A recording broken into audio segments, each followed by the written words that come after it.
Yahuah, I'm ignoring the comments from these unfit men and women who want to keep talking about she's making the same mistake twice. She don't want to take nobody's advice. She needs to change her spiritual position.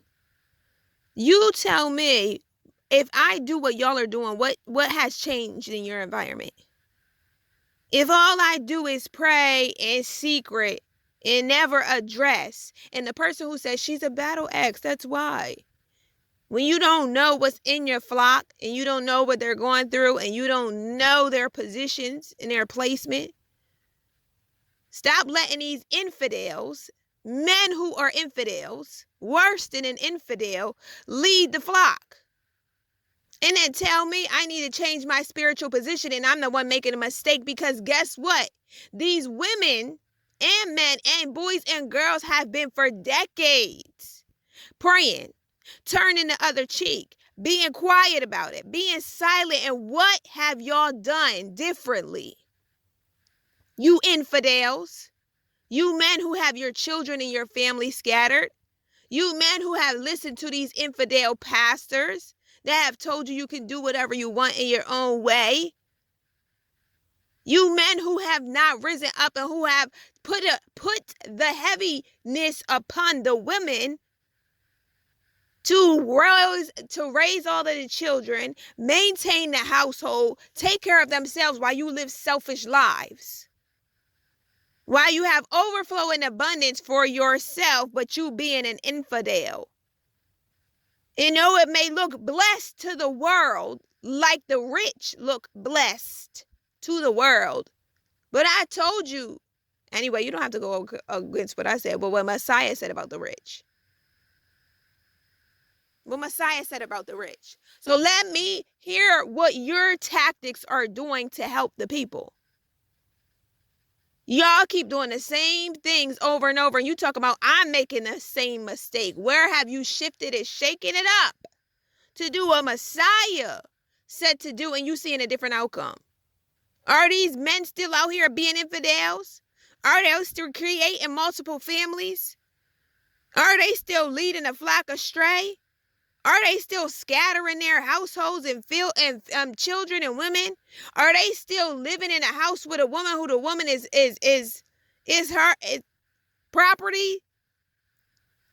You know how many women who are walking in the Most High that I met, and it is their home and their children, and then they've been another man who's serving the Most High come along and they're taking care of them too.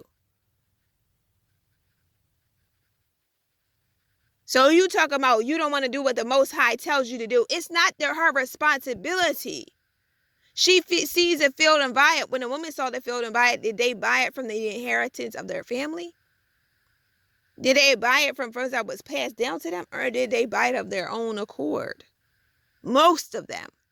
I'm not saying that she can't, but is it her responsibility to do the duties of the husband and the wife? Of the sons and the daughters? No.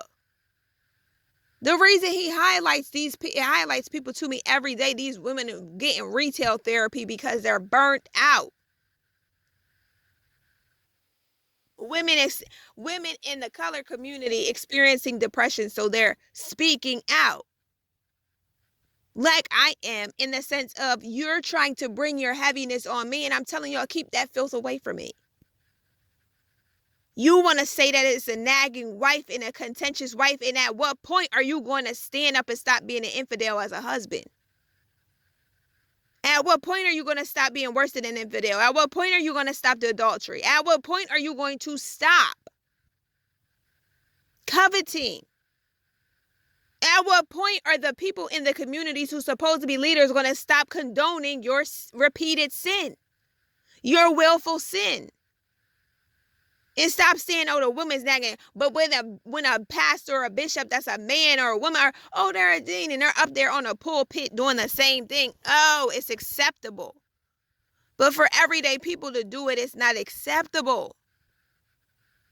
You'll do it when they come in their own name, but if I'm saying something, oh, you need to change your spiritual position. You need to praise and worship. Put on a garment of praise. Be silent. Pray in your prayer closet. Go to your prayer room. Go be the prayer warrior. Go intercede. Overcome it with the love. How has the love changed these infidels? Not changed them. How has it renewed them? How has it renewed their mind so that they are operating in the way that Messiah instructed as a husband, as a man, as a dad, as a male, as a female, to their daughters, to their sons, to their wives, to their relationship with Elohim? And at what point you talking about she need biblical therapy too? Or we're going through biblical therapy, biblical counseling. You supposed to do this, you supposed to do that. Soup kitchen this, soup kitchen that. Going through therapy this, going through therapy that. This is why we tell you to help. We want you to help certain people in the community. This and that.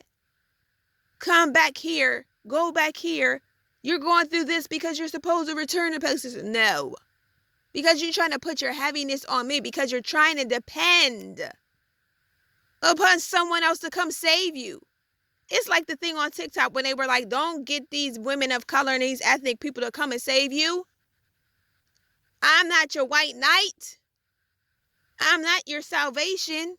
It's not that you can't be support to one another, but don't put it in an idol, in disorder, in disarray, in dysfunction. When a husband is having the wife be out of function because he's living as an infidel.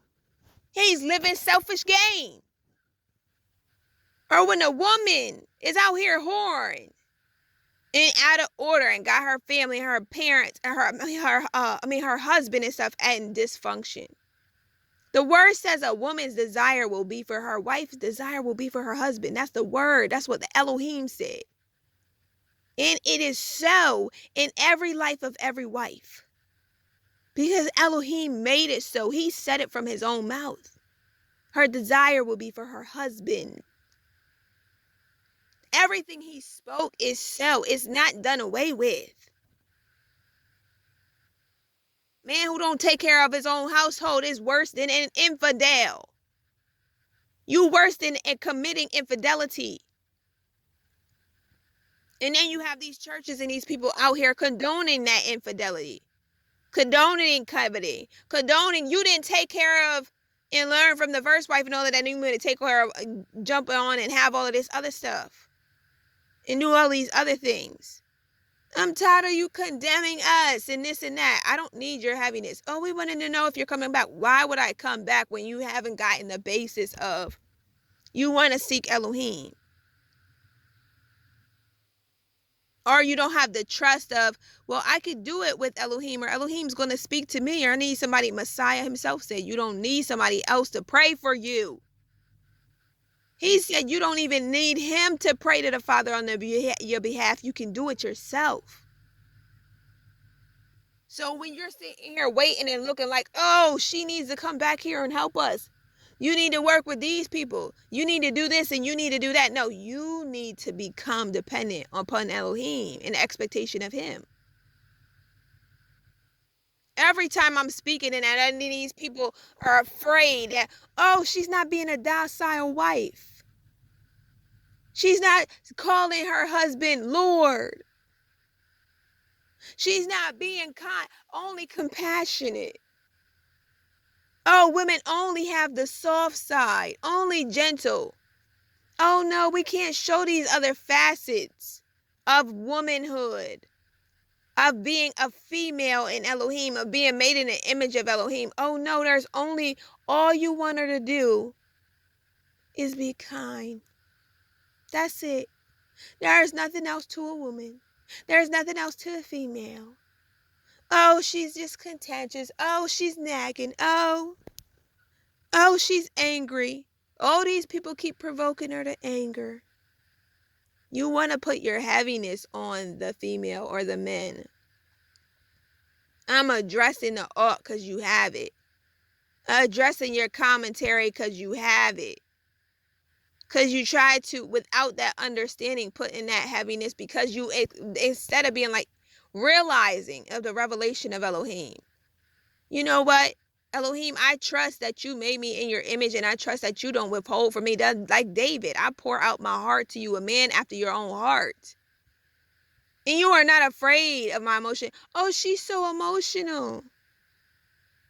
Oh, it's okay for women. I'm tired of people acting like women can't be emotional.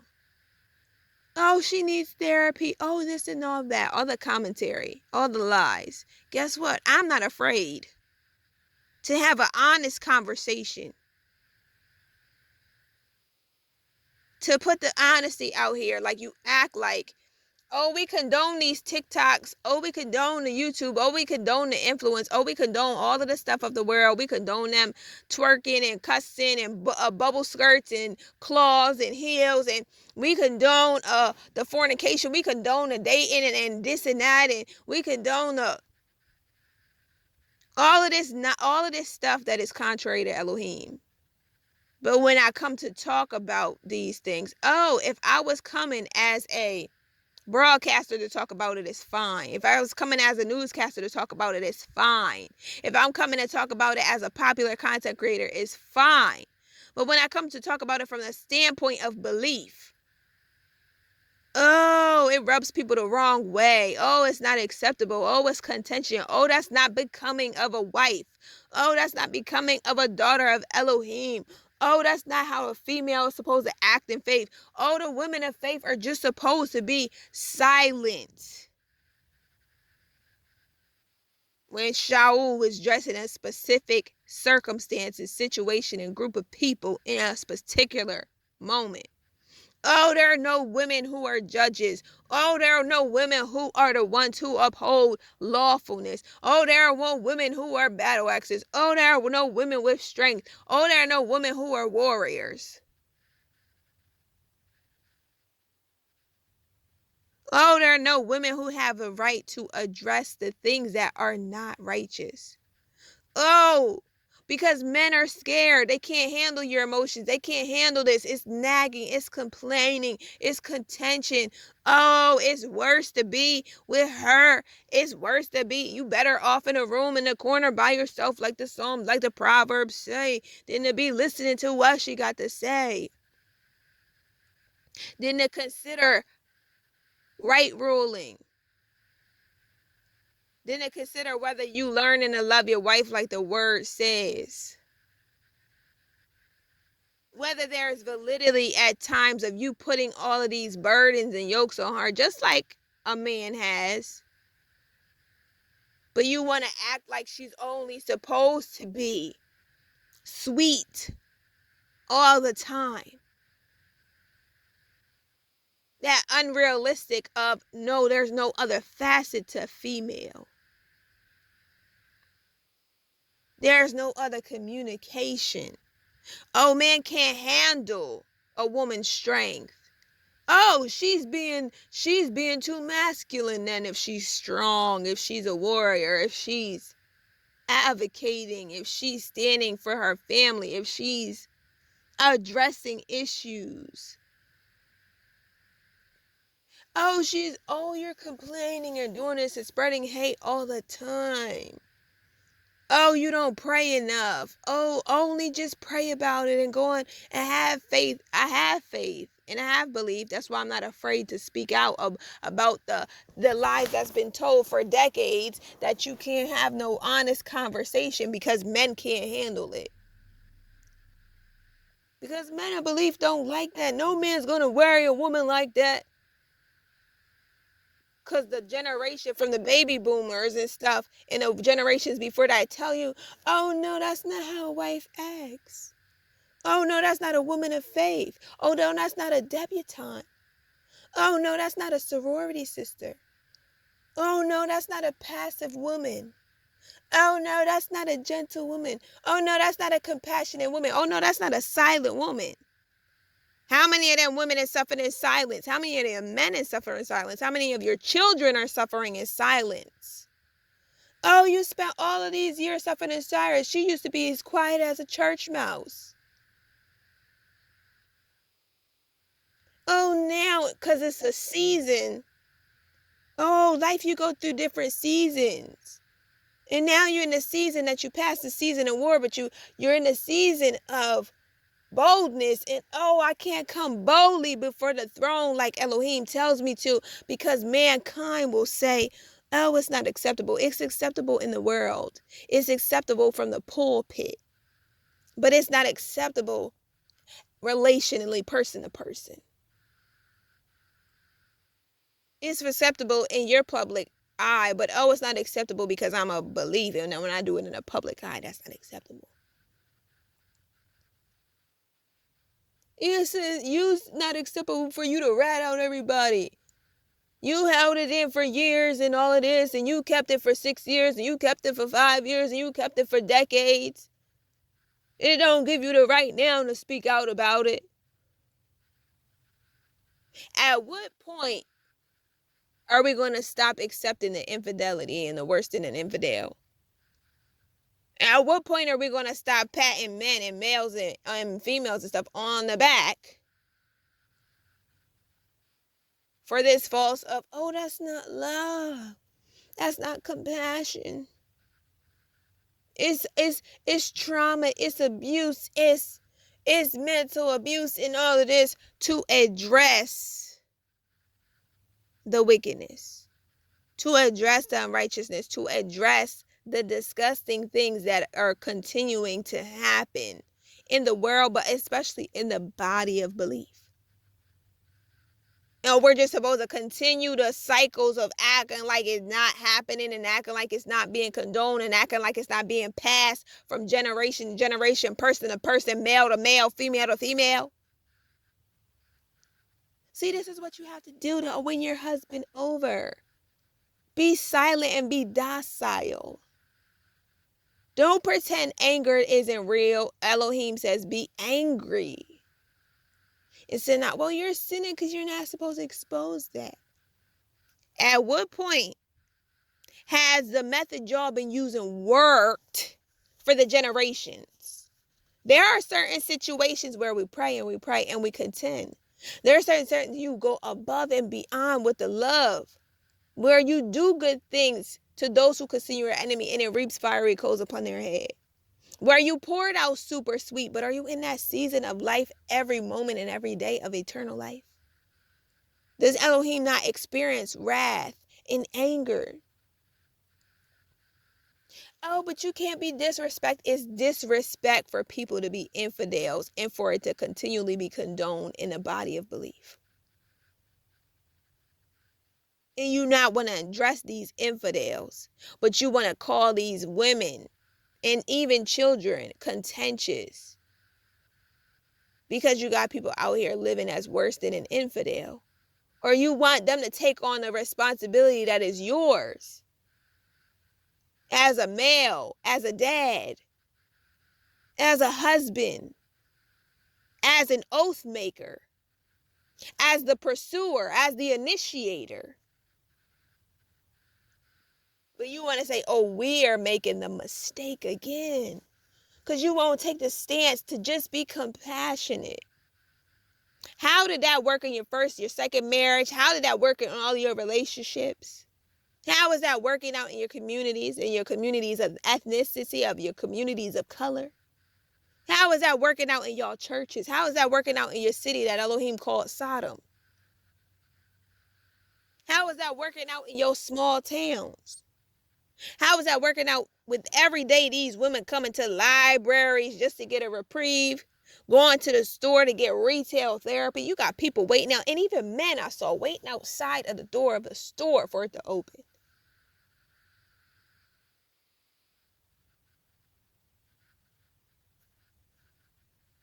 What is the method you've been using transforming? What is my method transforming? Is it bringing awareness? Is it shedding light? Is it opening up the discussion? Is it making it not fearful to speak about the harm to the soul? The dysfunction of being out of function in Elohim brings? If the woman's desire is for her husband, and there is reason why the husband, when the word also says, don't separate for a time. And people have spoken about how to use that time to pray and to seek the Father, and they take a Sabbath. And like Messiah did every day, he sought the Father. But then he says, come back together so that you won't be tempted.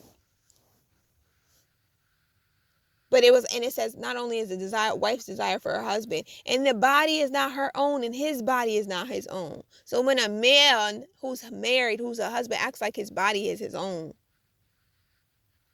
and the detriment to the dysfunction of acting like that, or when a woman who's married acts like her body is her own, and the detriment to the dysfunction that it creates in her husband.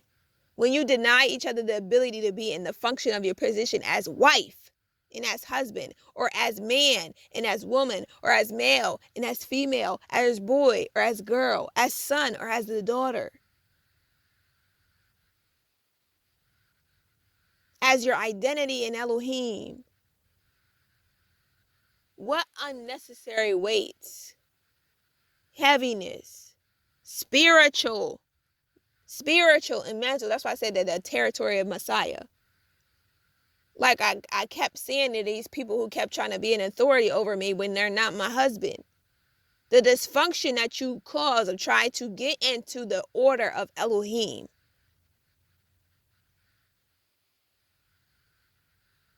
And that heaviness that you bring from the uncleanness of the action of your spirit and the rebellion of Elohim, I reject it. And I rebuke that. And I don't listen to you because you are not Elohim and you're not my husband. And you're not in an order and identity and a function. And you're not giving me the space and stuff needed for me to be in an order and operation and a function of Elohim. Trying to get me, and that's why I talked about these people sinning against Elohim when they try to encourage me to go against my husband, not being with my husband, denying the truth of Elohim about who my husband is, or anything like that. I'm just using that as an example, but it's everything. It's on the daily. If you try to get me to work the position, the opportunities that I turned down in this last week, and you try to get me to be in a dysfunction of go in what you said because it looks better in the world, it looks better physically, it looks more prosperous financially. But Elohim is like, I'm telling you to do this. If he did tell me to do a soup kitchen and you're sitting here, even if you say, hey, work at a school lunch program, is that a soup kitchen? Is that the same thing that Elohim said? Or is it a deviation or a disorder or a rebellion or dysfunction from Elohim? It might be in a ballpark. It might be similar, but is it what he told? It wasn't the instruction. Is it, as they said, in alignment? Is it in agreement with Elohim? So that's why I keep telling people, it's like, no, I'm not taking on your heaviness when the instruction you're trying to give me, when the advice you're trying to give me, when a commentary, when the opinion you're giving me is not that of the Father. Because I don't need to go into rebellion and divination against him. I don't need to be out of order with him. I don't need to be out of identity with him. I don't need to be out of function with him.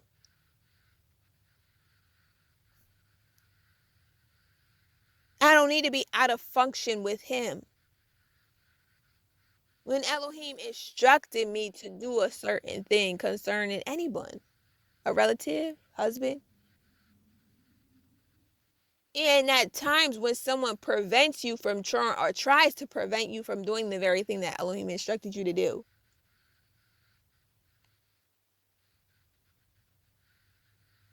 if he said, communicate with this person, and if I were to say, I don't want you to communicate with me, or if Elohim said, this person, I told them to come talk to you in face to face, and you leave it open, okay, you can come talk to me face to face, and they never come talk to you face to face, okay. Okay.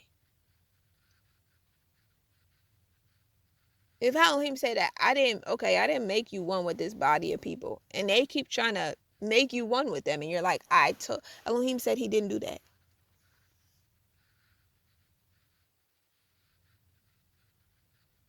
And so then it's like, are you preventing me from being in agreement with Elohim?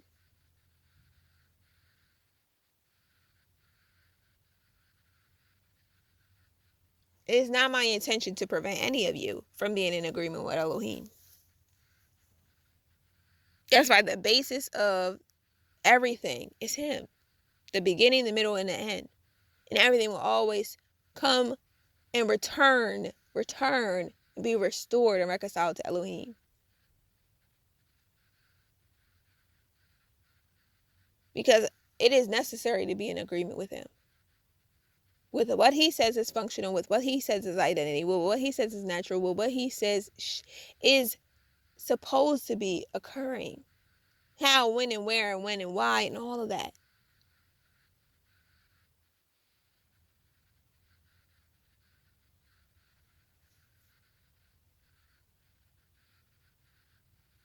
So when people are like, you're not supposed to post online what Elohim told me to post online. You're not supposed to be with this individual and Elohim told me to be with them. You're not supposed to help this person, but Elohim told me to help them. You're not supposed to be in that place, but Elohim told me to be in that place. You're not supposed to, you're delaying yourself. You're supposed to come help us, or you're supposed to do this, or you're supposed to do that, or you're supposed to, and Elohim said, get out of the way of that. Or I don't need them for that. He doesn't need them for what he was doing in me next. When he says those things to me, and then he says get out of the way, or he moves me over here, or he does this or does that, I'm in agreement with Elohim. Regardless of that, you don't like it and agree with it. So I don't necessarily like certain things. Like Jonah didn't like the idea of going to Nineveh. And he tried to not do that. But then he also, Elohim ensured that he went to Nineveh. And he fulfilled, just as Messiah fulfilled what Elohim gave him to do. He did the desire of Elohim. Father, I pray that your desires be fulfilled on earth as in the Shemaim. And that we would do what it is you desire. With clarity, with understanding, with boldness. With the swiftness. And immediately, they followed Messiah. And immediately, may your desires be done upon the earth as they are in the Shemaim. And Yahushua Mashiach, come on. Shalom. See how it's both ways. And so it's like, Father, I'm saying to them, look, I get you have your beliefs. Have your beliefs and live your life. And stay on your walk. I'm going to do the same thing.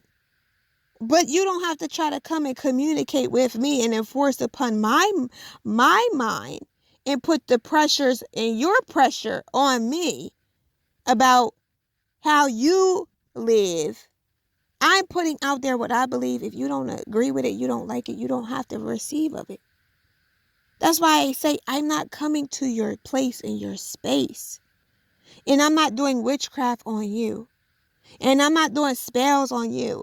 And I'm not doing curses on you. And I'm not banding people together against you. And I'm not trying to get my whole family and every record and every proof together to join my family together and all the people I know together to prove to you, to impress upon your mind to get you to believe me. That's what you have done to me. Let's get everybody together to show or to prove, everybody we know, to try to teach you, to try to show you, to try to prove to you, to try to change you, to try to change your mindset, to try to renew your mind to what we think. That's cult. You gathered your cult together to say, we're going to change your mindset. We're going to renew your mind to what we think it should be. Rather than you know what? You have the right to have your relationship with Elohim. You have the right to believe what Elohim told you to believe. You have the right to stand on what Elohim told you to stand on. I'm telling you that. If I'm not going and doing all of that stuff to you, why do you think you are righteous in trying to do that to me? Why do you think you're righteous? You have said, oh, look, y'all, she won't believe us. She won't believe her sibling. She won't believe her relative. She won't believe this person in this matter. So let's get everybody together that she knows, or everybody together that we know, and come to agreement that we all believe this and we want to make her believe this. We want to make her believe this that we believe. We want to make her agree with what we agree with.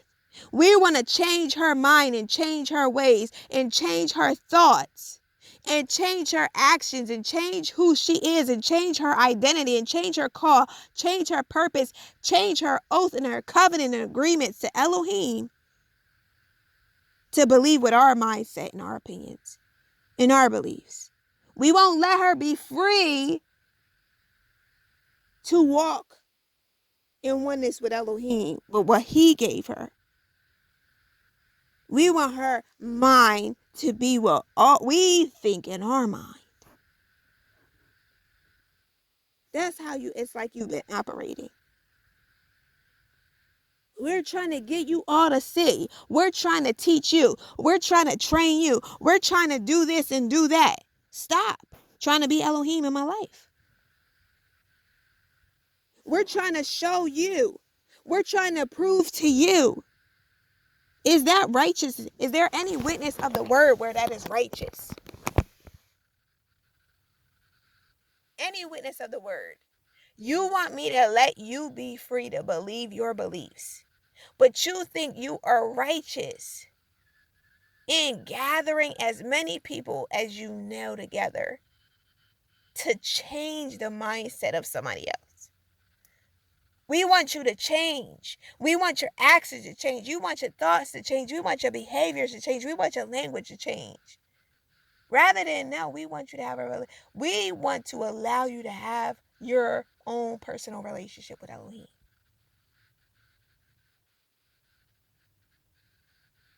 It's like when they say, oh, the woman is contentious. No, I'm going to walk in a trust and belief of Elohim that I don't have to walk on eggshells, that I don't have to tiptoe around you, that I don't have to respond in fear, that I don't have to communicate in fear, that I don't have to believe on fear, that I don't have to worry about I can't be in the truth that Elohim has given in the word, in the witness, and in life, because other people want me to change when the word says, the proverb says, don't be around those who change. I have to be afraid to be in my identity of Elohim or believe what Elohim told me because you want my mind to change. You want my actions and my words and my thoughts and my things to change. You're like, that's what you're trying to tell us? No, I'm telling you, you have your lifestyle, you have your beliefs, and if you don't agree with this, why are you trying to impress upon me through your witchcraft, through gathering all of the people you know, all of the people you think I know? Let's try to convince her. We want your thoughts and your actions and stuff to change. No, you should not be doing that. It should be just like I'm saying to you, walk your walk. Have your relationship with Elohim. Seek him. That's what I'm telling you. That you should be pointed to him and not to me. But here y'all are trying to point me to you. Point me to your cult. Point me to your group. Point me to your opinions that y'all have formulated together, that y'all have agreed upon together. Rather than saying, you know what, Elohim told you that. Elohim gave you that. Walk out with what Elohim has done.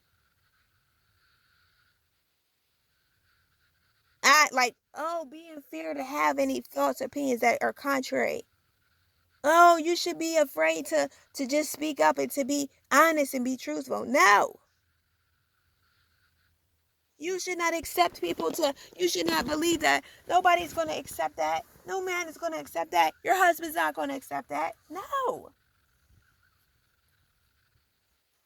No. Just let it go. She's never going to believe you. She's never going to agree with you. Okay? And so if you determine that, I'm not sitting here trying to get you to agree with me. I'm trying to get you to leave me alone. Leave me alone. Leave me alone.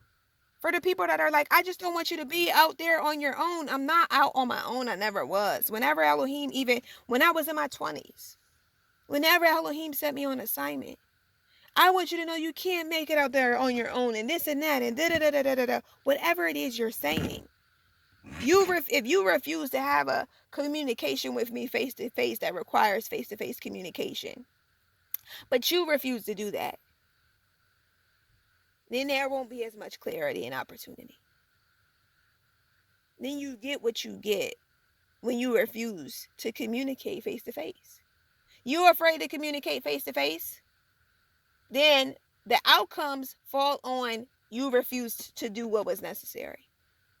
If you don't want to communicate face-to-face, if you don't want to send it in a letter, if you don't want to do a voicemail, if you don't want to do an audio, you don't want to video, you don't want to write it out, if you don't want to make the communications plain and clear, like the word says, like how Elohim does, then the outcomes and the consequences fall within the unwillingness to make things plain and clear.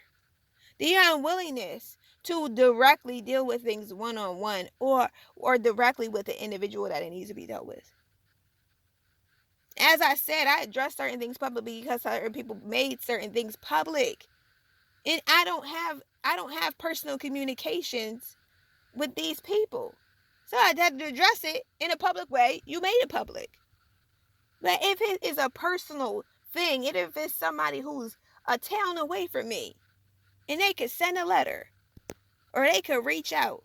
You want to find out all of these other things, and you can find out how to get a contact information. Matter of fact, on this page, there's an email. You could send me a daggone email. But when you don't want to do that, and you want to act like a victim, or act like what was you, or act like I'm making a mistake, or I'm in the wrong, for not accepting your oppression upon my mind, or your oppressive way, or, oh, you gotta change to believe my thought.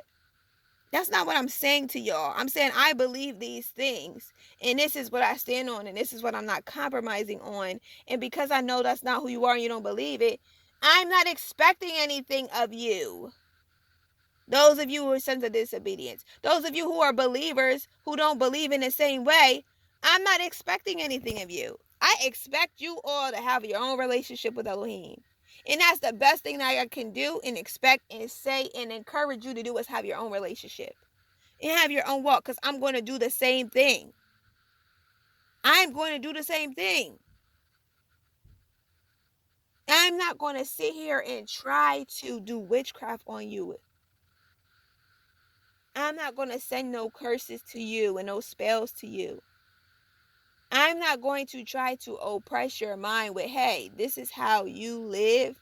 Okay, be over there. I'm not over there in your space. I'm not in your space. I'm not contacting people that you know.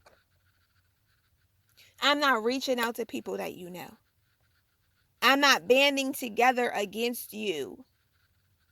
I'm not coming against you. I'm not gathering and plotting and scheming against you.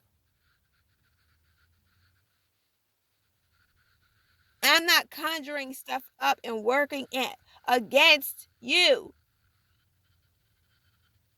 It's not about y'all. When I look up and I research a place, it's not about you. When I follow the leading of the Ruach, it's not about you. When I turn something down, it's not about you. When I accept something, it's not about you.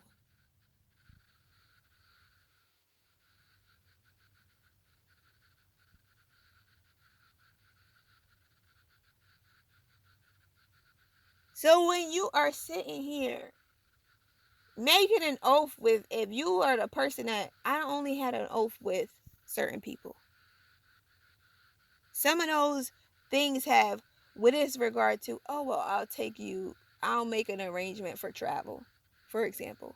I could have I have an arrangement with travel with someone. Circumstances may have changed, and that season is not the same. But when I made an eternal oath with Elohim, when I made an oath of a lifetime of souls knit together with my spouse, when it says in the word that a woman's desire is for her husband, when it says in the word, when Messiah himself says, the marriage of the Ruach, it can't be put asunder what Elohim puts together. The word also says that. It says that. So I'm not going to expect that what Elohim put together in my life is going to be put asunder. When Elohim showed me and spoke to me and gave me the word that, you know what, I did this in the Ruach. This ministry I made in the Ruach, then I don't expect it to be put asunder. This marriage I made in the Ruach, then it's not asunder. Because when the Messiah himself says what was done before that and what was done after that, can't put it apart. Nothing can put it apart. I believe him. If somebody else doesn't believe that, that's their choice. And that's where I say, look, that's the line where you don't get to then come and impose that my mind has to change. My language has to change. My belief has to change because you don't agree with that. It doesn't. And it won't. That's what I mean when that song, I'm not changing for any of you. When I was reborn and I'm renewed for Elohim and reconciled and restored for Elohim, is for him.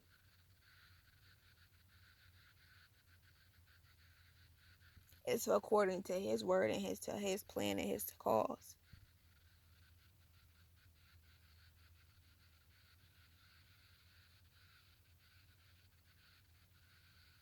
When someone is trying to overthrow Elohim in my life, I'm going to reject it.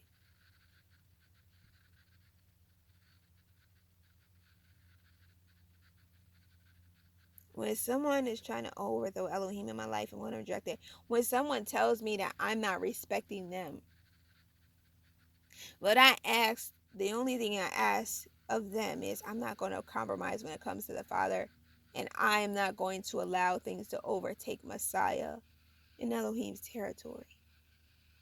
And I'm not going to put anyone and anything in the position of Elohim in my life. And when someone dishonors Elohim in that way, I'm not going to be shouting for joy. I'm not going to be patting them on the back. I'm not going to be praising them for it. I'm not going to be kind about it. Because it's not righteous. And it's it's the greatest command. It's the greatest command. And it is the foundation that everything is built upon. And I'm not going to accept that. I'm not going to accept something trying to knock out Elohim as the foundation of everything. It's number one. And it's so detrimental and harmful and unrighteous and rude to try to overtake that. To try to overthrow that. To try to remove that from my life. And I'm not going to accept that. I'm not going to accept that. I'm not going to accept anyone or anything trying to take Elohim out of first position.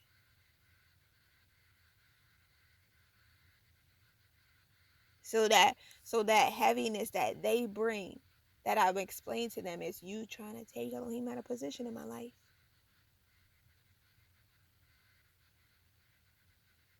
And when they understand what disrespect is, that's the ultimate disrespect.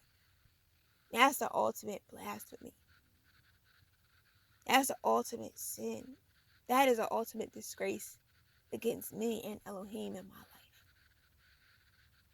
And if you can understand how that is for you, then you can understand how that is for me in my relationship with Elohim. And when it says, oh, no one another, nothing but to love one another, that's the one way you can love me. So when I've said repeatedly, I've tried to get people to leave me alone, that's the one way you can love me, by allowing Elohim to be number one in my life. If Elohim has allowed me to give you space to allow him to be number one in your life, then you can allow him to be number one in my life.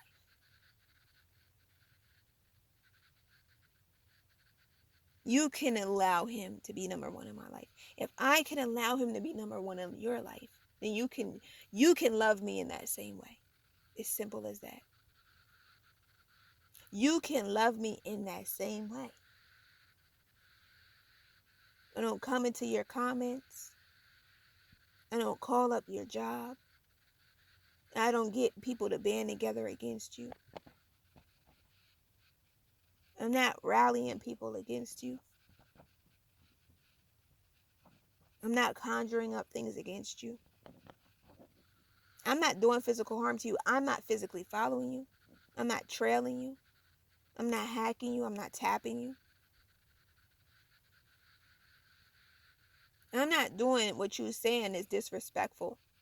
What you know is disrespectful to the Father, to me, to you.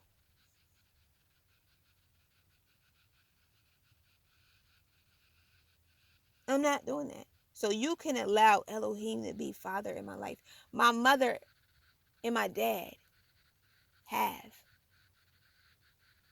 When I was young, in my first missions, and my mom had the love to be able to express in honesty to me. It was a challenge to release me into the Father's hands as his own child. But she did it. She had the faith over fear to do it. And every single time, she always has to. So you can love me enough or respect Elohim. That's why I said to people, you don't have to love me, but you can respect Elohim enough. This is what I ask, that you respect Elohim enough. You talk about respect. Or that you love Elohim enough to let him be number one in my life. If I'm giving you that space by not doing the things that you have done to me, if I'm doing that, giving you that space and that love to do that, then you can return that. I'm not coming to do the things that you've done. And you're like, I didn't make a channel and talk about my life and my testimony. Well, many of these people are supposed to share their testimony. That's between them and Elohim, whether they do. But I followed him. And that's all, not all, but like at the basis of what I'm going to continue to do. And I'm giving you the space to let Elohim be number one in your life too. For you to be confident in him and assured in him. And to follow him and what he says in his voice, and to know it. To know it closer than your own skin. To know him closer than their own breath. And you can return that respect and that courtesy and that honesty, that integrity, that truth, that love for Elohim. Whether you love me or not, you have that kind of love for Elohim that you just like, you know what, I do it for you, Elohim. Other people they're like, I want you to have that love for me that you have for him.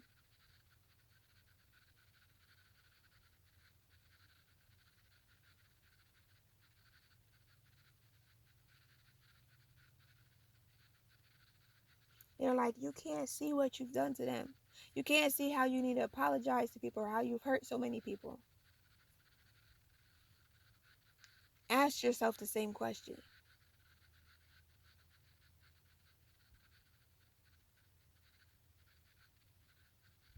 Anyway, your desires be done, Yahuah.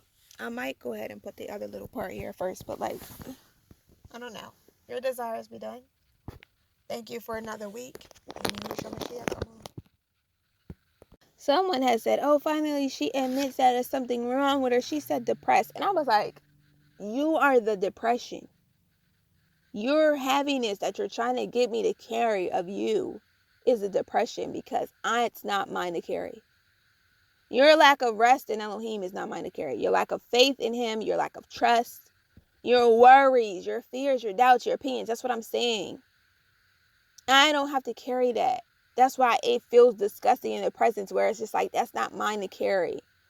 When someone does witchcraft or tries to take over my mind or tries to force their opinion into, well, I'm going to try to make you change your thought, your mind, your perspective. My mind belongs to Elohim. Remember, the helmet of salvation, it's his territory. The battlefield of the mind, Joyce Meyer, it belongs to Elohim. It belongs to Messiah. And so the disrespect of trying to overthrow Elohim and his throne, he's on the throne of my life. He's on the throne of my home. He's on the throne of my mind. The mind, the renewed mind, belongs to him. It belongs to him. If you're trying to put your opinions in my mind, societally or otherwise, that's not your territory. I reject it. That's not the place to communicate. That's for Elohim. That's for Messiah. So I reject and I don't listen to it. And that's what I mean by depression, oppression, slavery. Why I reject it. Why I have a right to be mad, not mad, but angry about it and mean about it. And why I don't care if people think that it's mean when I'm correcting that disgusting stuff. You trying to take over the territory of Elohim, I'm going to correct it. It's disgusting and it doesn't have a place here. It doesn't have a place with me, and I'm not going to accept it. And I'm not supposed to. Anyway, and then a lie about, oh, you're not spiritually protected is a lie. Misdirected, or you're trying to direct, or you're trying to guide, but that doesn't belong to you. It's Elohim. So I rebuke it and I reject it. You're not my father. Like, how do these people think that it is okay for them to try to be my father when they're not my father? Try to be in my position when you try to be in Elohim's position when you are not. You don't have the right. And I'm not going to be kind to you about it. I'm going to disrespect you every time you try to disrespect Elohim in my life. Every time you try to disrespect Elohim. So when they feel like, oh, you try to disrespect my team, so that's why I'm coming here. No, every time you try to disrespect Elohim in my life through his territory, I'm going to reject you. And I don't care if it feels mean to you. Because you had no place trying to overthrow my father in the first place. You have no place trying to be number one in the first place. You don't have no place trying to change when Elohim says change is not. You have no place trying to renew or trying to be the renewer, trying to be the God when you don't have no. It's not your right. It doesn't belong to you. When I don't belong to you, I don't belong to my father. Like, get out. Like, get out of here with that. I don't care how many friends you have. I don't care how much you gather together. You are not my Elohim. Anyway, so when I spoke of that and I speak of that, that's what I mean. And I know I don't have to elaborate these things. I know I don't have to say this stuff. But I don't believe that a husband and a wife in true marriage and being one, when Messiah says a woman, and when a man and a woman don't learn how to become one, when a husband and wife learn how to become one, the Shemaim comes to earth. I don't believe that means any fear, because Hawa and Adam were naked and unashamed. They were not afraid. Perfect love of Elohim cast out all fear. There's no fear in Elohim. I should not have fear about what I can say to my spouse and be honest with him. I should not have fear that my spouse cannot handle me. I should not have fear that my spouse can't understand me, that my spouse can't communicate with me, and let alone my kinfolk. I should not be in fear of, oh, I can't say this or do this or that, but people won't understand, they won't get it, it won't make sense, or it's going to be detrimental, it's going to harm, it's going to go over their head, they don't get it.